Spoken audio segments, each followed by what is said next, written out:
Hey everybody, it's Christian here, and today I'd like to show you my brand new Raspberry Pi Kubernetes cluster in my HomeLab. I know I've made many videos about Kubernetes in the past, and it's not the first cluster that I've built, but it is the first one that is not running on virtual machines. Instead, I've installed it on 3 Raspberry Pis that I've mounted with a cool new case into my server rack. To be honest, that was quite a challenging project for me because I didn't have that much experience with the Raspberry Pis before, and I've tried out a couple of new things in this project that were completely new to me. For example, using a different installation procedure for Kubernetes using the Ketchup tool. Yes, it's called Ketchup. And a super cool load balancer called kube-vip, which makes the network traffic routing to Kubernetes super easy. Of course, I'd like to share this all with you, and I go in a bit more detail about the setup so that you can easily follow along and learn how to build such a Raspberry Pi Kubernetes cluster yourself. I also like to mention the sponsor of today's video called Kestra, which is a nice automation tool that I've used in this project to automatically provision the Raspberry Pis with an Ansible playbook and some Terraform code, but more about that later in the video.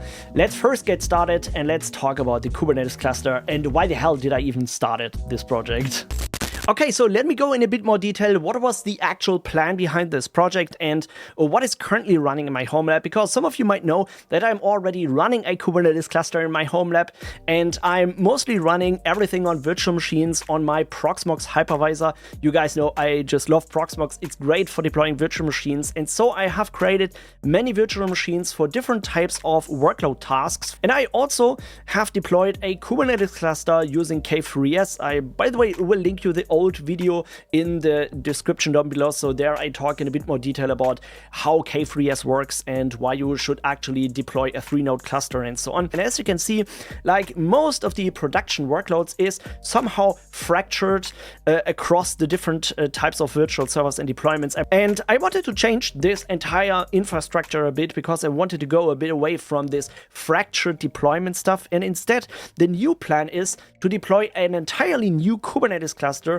running on 3 Raspberry Pis that are meant to be much more power efficient than my current Proxmox cluster. And there are also some future projects that I haven't really deployed yet, such as my self-hosted Git platform, maybe with GitLab or Git.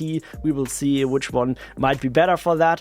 And I also want to have a 4th Raspberry Pi that is not included in this cluster, but is mainly for IoT and backup stuff. So this allows me to have a much more centralized and high available structure for all of my applications I want to deploy in my HomeLab. The first technology that I'm going to use to run the Kubernetes cluster will be K3s. I know many people in the comment section of my other videos have talked about Talos Linux and Cedar Labs, but honestly, I think I'm just going to use what I'm familiar with and what I think has currently the best community support and where there is enough content around. So I think for running my production Kubernetes cluster, I'm just going to focus on K3s. It has been super reliable on all of my other machines.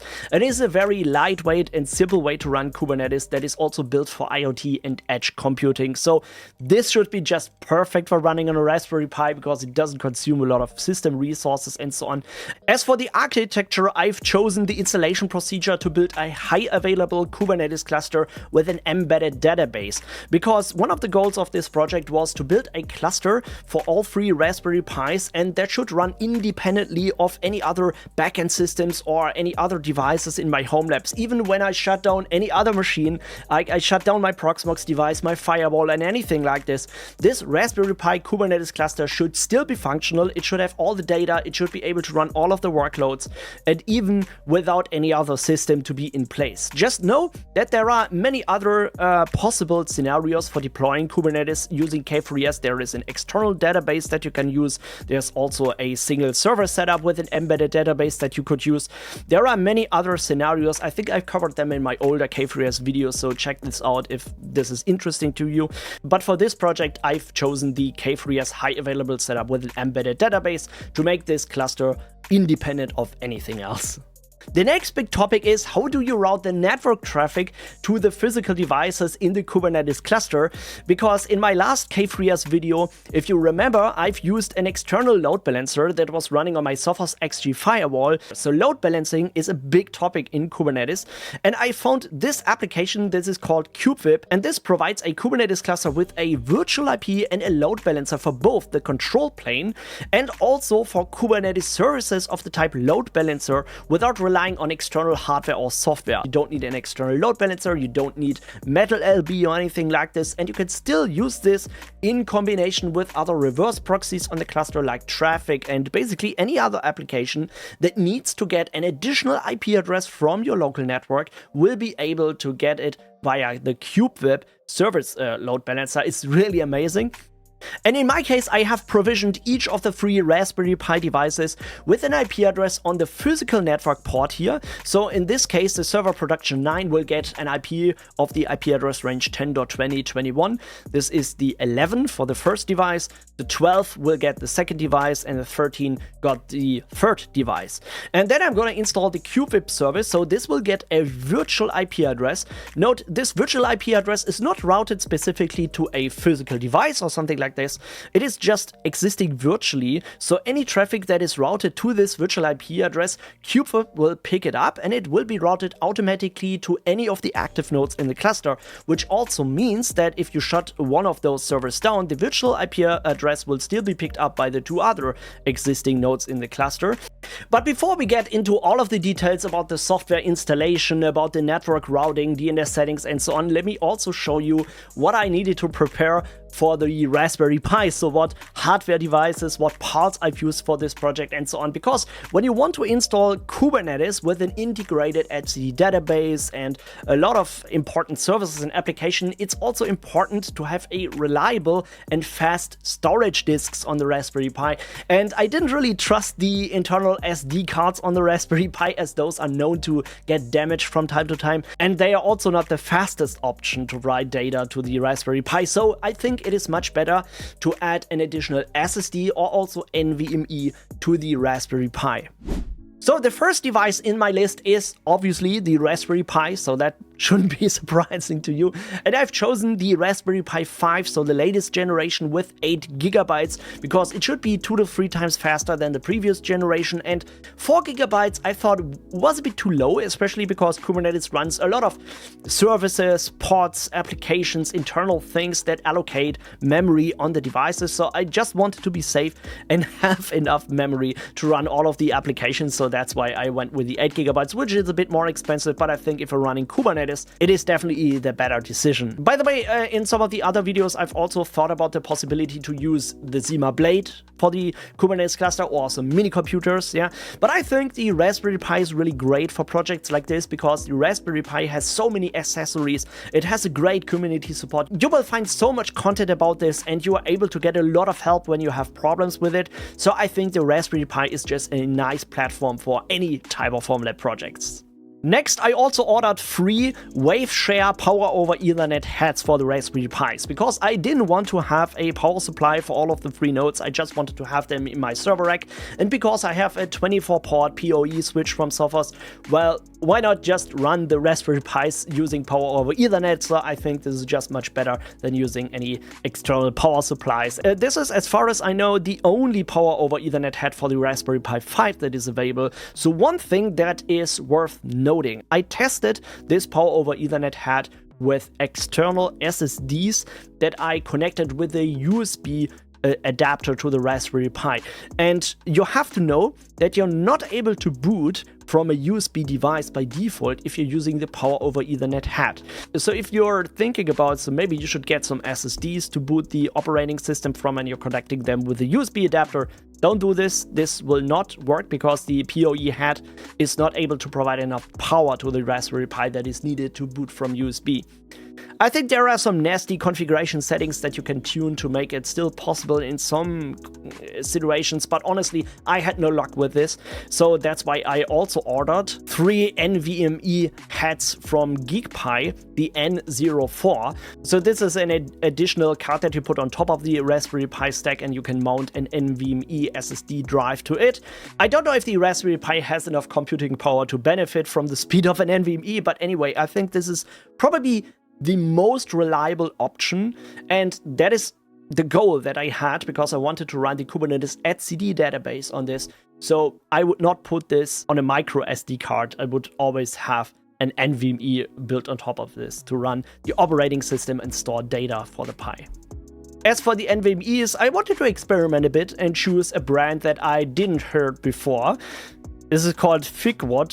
Yeah, that's a nice name. I never heard this brand before. I don't know if it's any reliable, so don't quote me on this. I will tell you in 1 or 2 years if they are still running, so maybe you can ask me in the live streams if you like. And if you're wondering what is the case that I got to mount the Raspberry Pis in my server rack, well, this is one of the cases from Racknex. So Racknex is also a brand that I heard before, but I never tested it, and I just wanted to try it out because their cases look absolutely phenomenal. They have some really cool cases, and I got this one here, the UMSBC 213, which supports the Raspberry Pi 2, 3, 4, and also the Raspberry Pi 5, and it gives you a couple of different options to mount the Raspberry Pi into a server rack.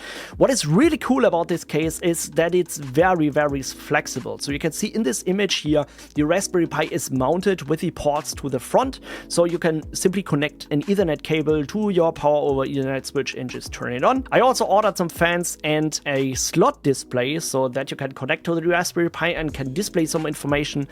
Long story short, this was a bad decision, so I cannot recommend getting the slot LCD bracket and the display either, but yeah, I will show you later why I had some problems with this. And also, if you want a rack panel on top of it, so that is, I needed this because my Raspberry Pi stack with all of the PoE and NVMe heads, it's gonna get a bit higher than normal. I ordered this here, the panel air, that is some sort of, yeah, panel I can put on top of it to have a spacer between the Racknex case and the device that is on top of it. You can see in total, it can get quite expensive, so it's not a cheap option, but I can just tell you it's great build quality, and I would definitely check out this brand for any other cases. Note, I didn't receive this for free, I bought it myself. This is not an advertisement for Racknex or anything like this, but yeah, I think it's a nice brand, it's a nice quality, so you can check out some of the cases. We'll link you that in the description down below. By the way, for mounting everything correctly, I also needed to get some additional smaller things like screws, standoff spacers, cables, and GPIO splitters to be able to connect all the parts to the Pi. So yeah, it is a lot of stuff, and it actually made this entire project much more expensive than I thought it would be. But anyways, I wanted to have everything nice looking, properly connected, and still flexible enough for any future upgrades that might come. And if you want to have a full list to all of the parts I've used in this project and get all the links on Amazon where you can directly buy them, check out my kit page, link in the description down below. And you're also supporting my channel a little if you buy the products through those links here, of course. A bit disappointing though was mounting everything to the Racknex case. As I previously said, there were a few problems that I had with the LCD slot brackets. Foremost, that you should screw these before mounting the Raspberry Pi. Otherwise, if you first mount the Pi to the bracket, you can't get access to the rear screws anymore. That's something you need to know before. And also that because of the length of the LCD slot brackets, I wasn't able to use the additional fans I ordered with this kit. They just don't fit anymore because there's not enough space for everything. But anyway, no matter if you can mount the fans or not, the problem with the LCD bracket and the fans are that the fans is in front of the USB and Ethernet ports of the Pi. So when taking this all into account, I believe it would have been just better to simply leave out the LCD screen and mount the Raspberry Pi with the port on the front. Anyway, once I attached the LCD screen to the slot bracket and the bracket into the case, I started mounting the Raspberry Pi and adding up the standoff spacers to stack up the PoE head on the top of it. At this point, I also connected the PCIe cable for the NVMe head. Otherwise, when you try to do it later, you just don't have enough space and you have to fiddle around with the cables. Fortunately, I have small hands, but well, it would have been still annoying. I even needed to get some longer PCIe cables than the ones which were shipped with the NVMe head, because when you add the NVMe head on top of the PoE head, the standard cables are just too short. And I also added this GPIO splitter after adding the PoE head to have some additional power pins so that I could, in theory, connect the LCD screen later. That's also the reason why I needed to order some longer standoff screws for the NVMe head to have enough space. And yeah, then I finally mounted it on top of everything else, connected the PCIe cable, and yeah, that's how it finally looks like. I think it looks pretty amazing, and overall it was really a fun experiment. I'm so happy that this all turned out to be working in the end. By the way, you can see that the whole Raspberry Pi stack that I've built is a bit higher than the actual case from RackNext, so it's good that I ordered the additional rack panel to have a kind of a separator to the device above the RackNext case. To install the operating system on the NVMe drives, I've used an NVMe USB adapter and connected the drive to my Mac first, and then used the Raspberry Pi image utility. So here you can just choose which type of operating system you want to run on the Pi, make some customizations to it, and then easily provision the devices without having to boot them. I personally have made the best experience with the Ubuntu Linux distribution in the past, so whenever I'm installing a Linux server, I'm using Ubuntu, but of course feel free to choose any other operating system or distribution if you don't like Ubuntu for whatever reason. I think K3s works on nearly all of the common Linux distros as far as I know. Of course, I've used the latest version of the Ubuntu server 24.04 and also configured a couple of settings before doing this, because if you already set up your SSH key and your user account correctly, you can just simply connect to the Raspberry Pis and configure them over the network, or use an Ansible playbook to do that automatically. I will also show you later how I've done that, but this is in my opinion the simplest way to get the system up and running.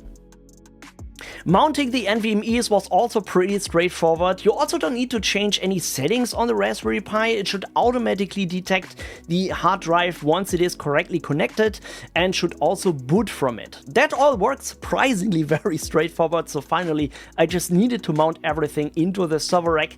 That's, by the way, one thing that the RackNext case does very well, so the build quality of the rails or the case itself is absolutely top notch, and I think it just looks fantastic in my server rack.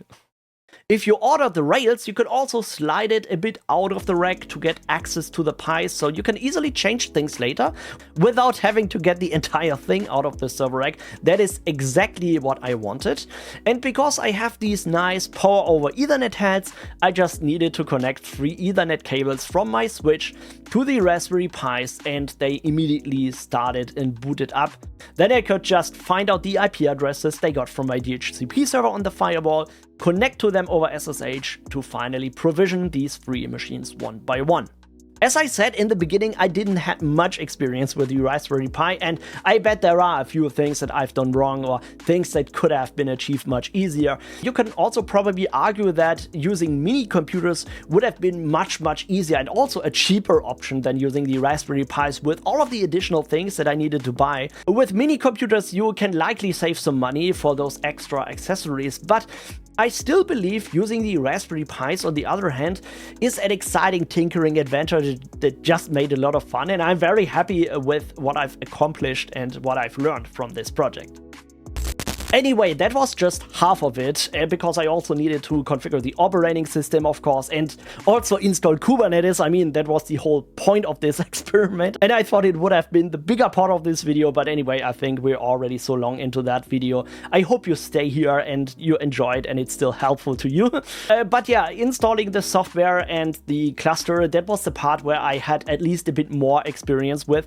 For example, I've used my Kestra automation platform to automatically provision the Raspberry Pis with any core utilities and applications. I've updated all the apt packages and so on. I've even written a brand new Ansible playbook just for this project to set a static IP address to the Raspberry Pis. So you can see this Kestra workflow takes a few variables in the beginning and then apply those network settings to a configuration file that is applied using the netplan utility. Because for installing Kubernetes and setting up the load balancer for all the machines, they should have a static IP address that should not change later.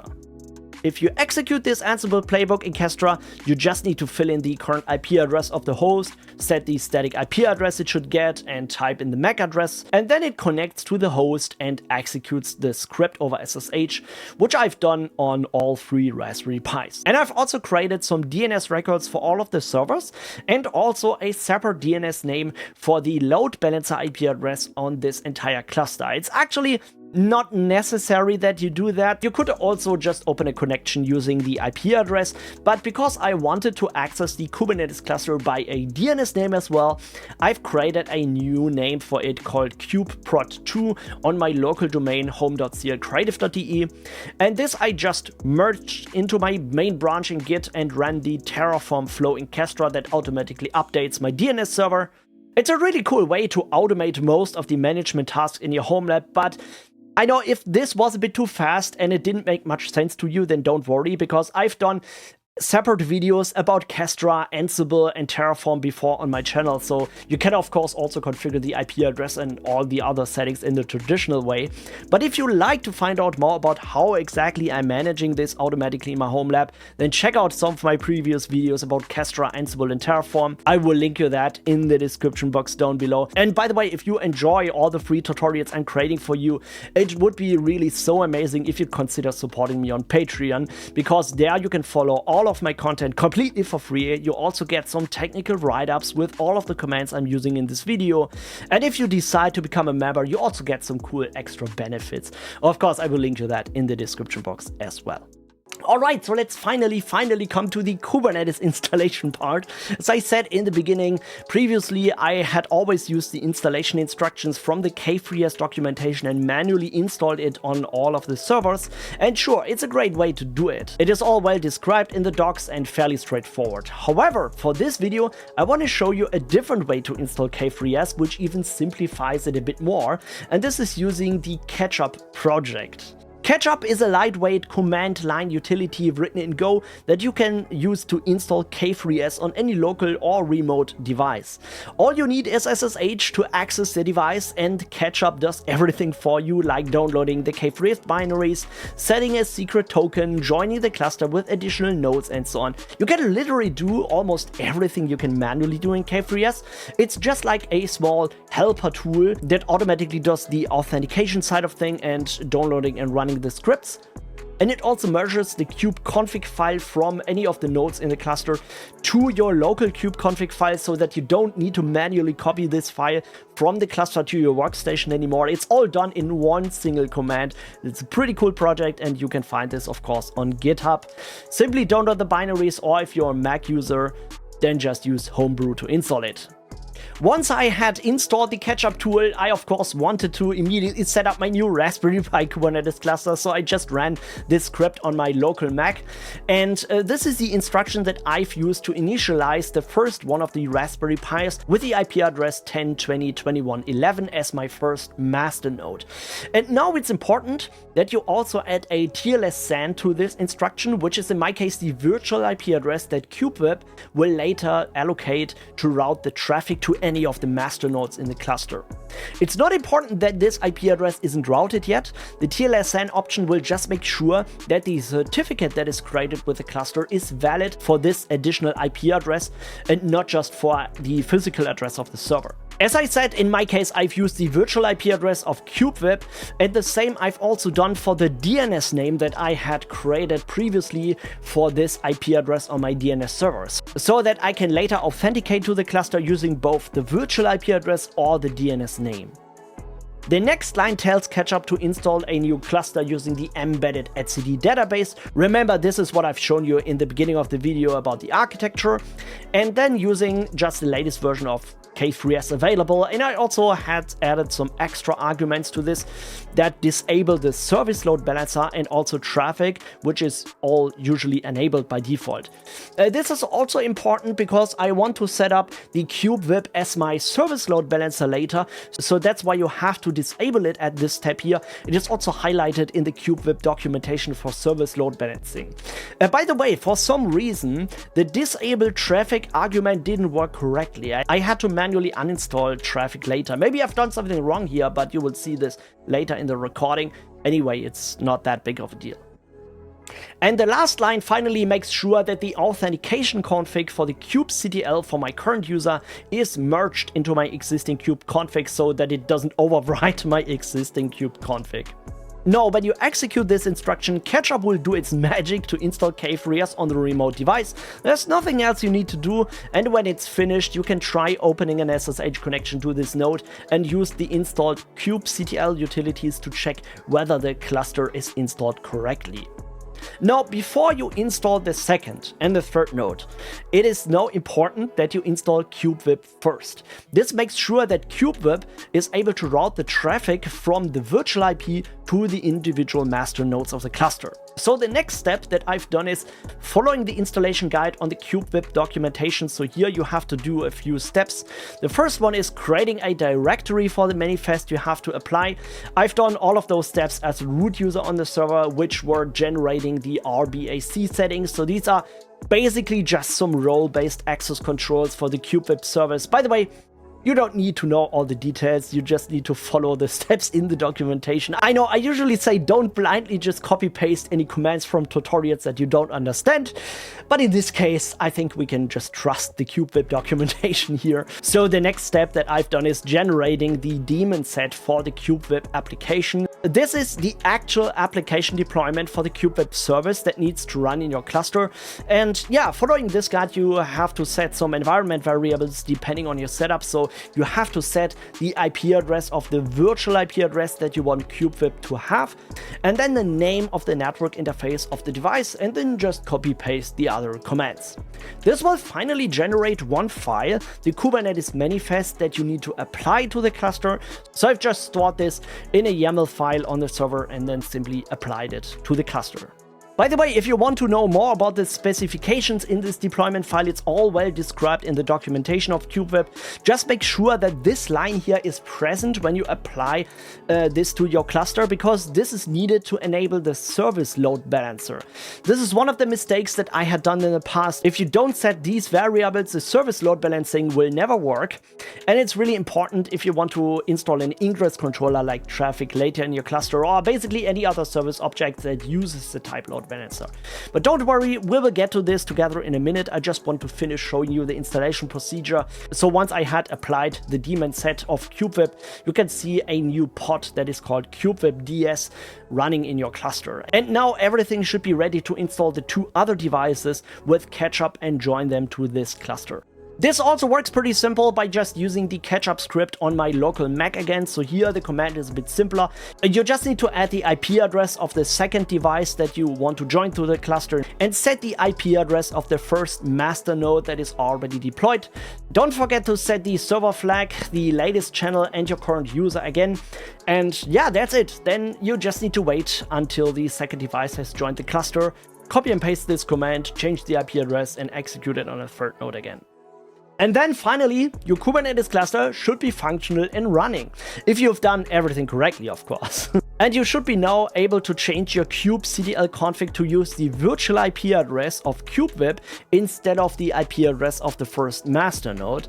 Or in my case, I just set it to the DNS name that points to the virtual IP of kube-vip. And as you can see, I can now connect to the cluster by using this virtual IP address.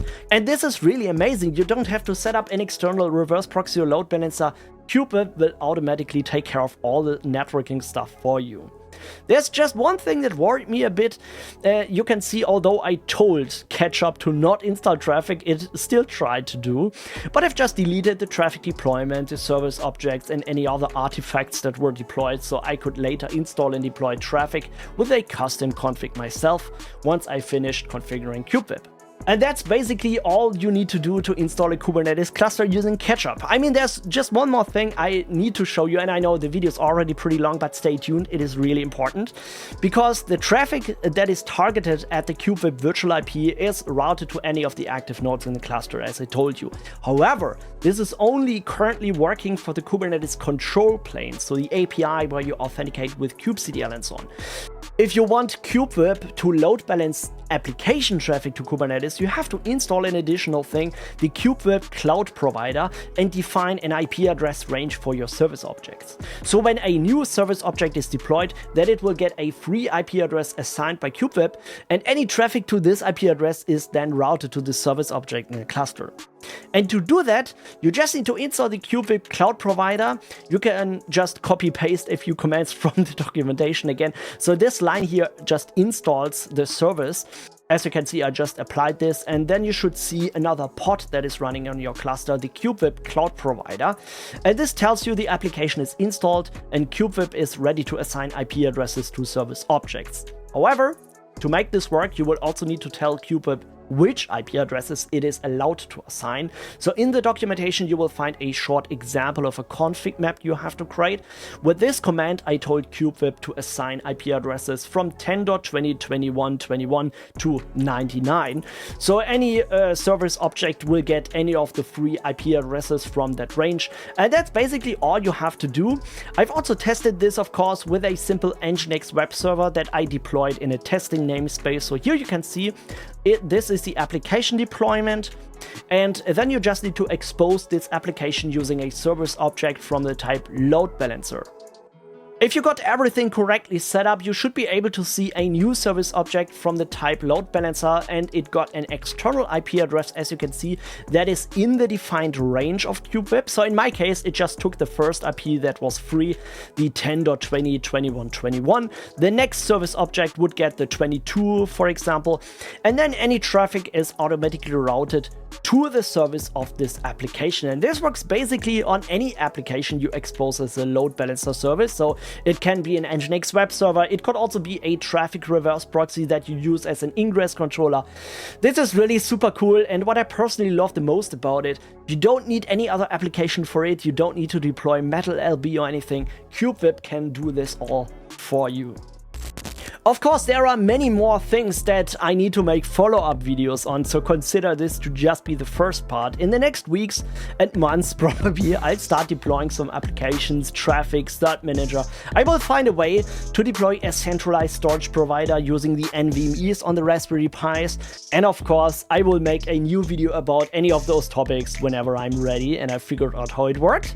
But yeah, that's it so far. As always, thank you so much for watching. I hope it was helpful. Enjoy the rest of your day, and I'll catch you in the next video. Take care. Bye bye.